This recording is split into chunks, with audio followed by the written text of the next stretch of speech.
As all of you know, the past few years have been very hard on young trans folk. Folks who don't know anything about us are taking our rights away at our schools, at our doctors, and on our sports teams. The hate and lies that we see on social media about our lives seem relentless. We're continuing at our garden party here with, of course, Gene's still here. Hey, hey. And now is joining us Stephen Chukumba. And Stephen, great to have you. Thank you for having me. So we hear that you're not only here because not only does this organization touch you closely, but you have a story yourself. Absolutely. Love it. We'd love to hear it. So I am a member of the Human Rights Campaign Foundation's Parents for Transgender Equality Council. It's an organization of parents who have children that are gender diverse, non-binary, and in my case, transgender. 4 years ago, when my son told me that, well, not even 4 years ago, 6 years ago, when my son told me that he was transgender, I was completely lost. The year prior, I'd lost my wife to breast cancer. And so now I'm raising 4 kids and one who now comes out as transgender, and I was in a tailspin. I literally didn't know anything about what it was to be the parent of a transgender kid. I didn't even know what transgender was. And finding HRC literally changed my life because they had the resources, the information, they had the tools to bring me up to speed and to really help me and my family like grapple with what is, for most families, a very difficult thing. In this country, it's not really cool. Yeah. It's not really gauche to be a transgender person. And so having transgender children and having HRC help me to raise my children was really one of the most impactful things that has happened in my life. How did you know, or who led you to HRC as a resource when this came about? Yeah. Google. So what's so crazy is that. So what exactly did you search for? Okay, I mean, how much time do we have? Because it wasn't like I put in.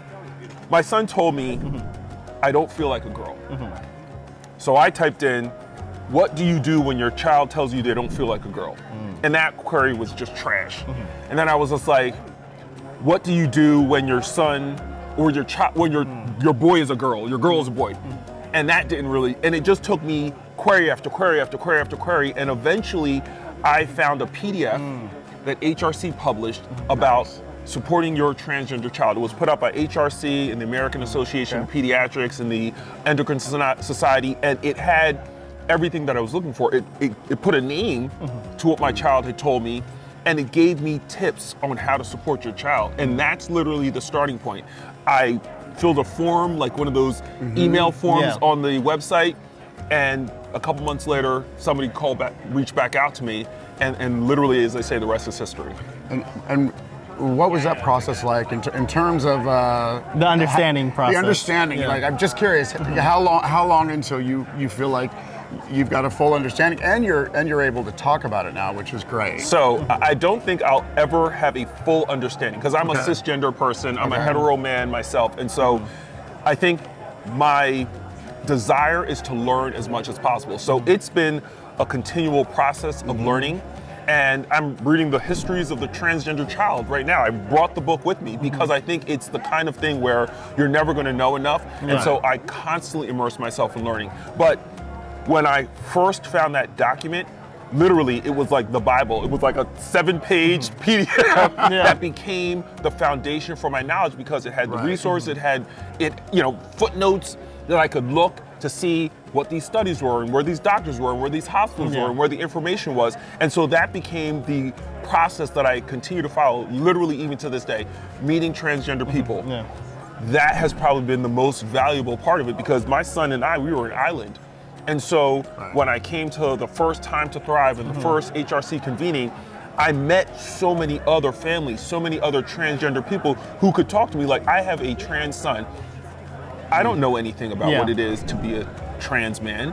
So I can't give my son the guidance that he needs from an experiential perspective. I can talk to him about dating, I can talk to him about I can talk to him all from a very cishet perspective. And so I wanted to make sure that I wasn't depriving him by just thinking, oh, he's a boy and everything's the same, because it's not. And I would be remiss if I did not accept that there were differences in how he was gonna have to be raised and how he's gonna have to learn to navigate life that I couldn't necessarily teach him. I'm also curious, your other children. It's interesting, children are far more accepting, far more open and aware of fluidity, of gender fluidity than adults. We become very like stuck in our ways. We're very set in our ways. We don't have that kind of expansive thinking that allows them to accept other people as they are without judgment, without putting them off, without having to question the veracity of what they're telling you.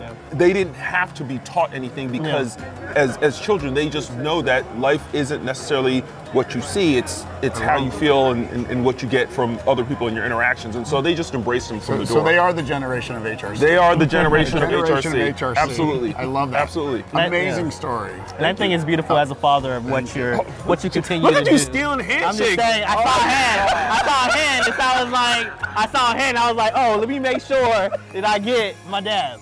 Okay, go ahead. I got a hug. There you go. Stephen, thank you so much. Thanks, guys. Thank you so much for being here. Absolutely. Thank you for having me.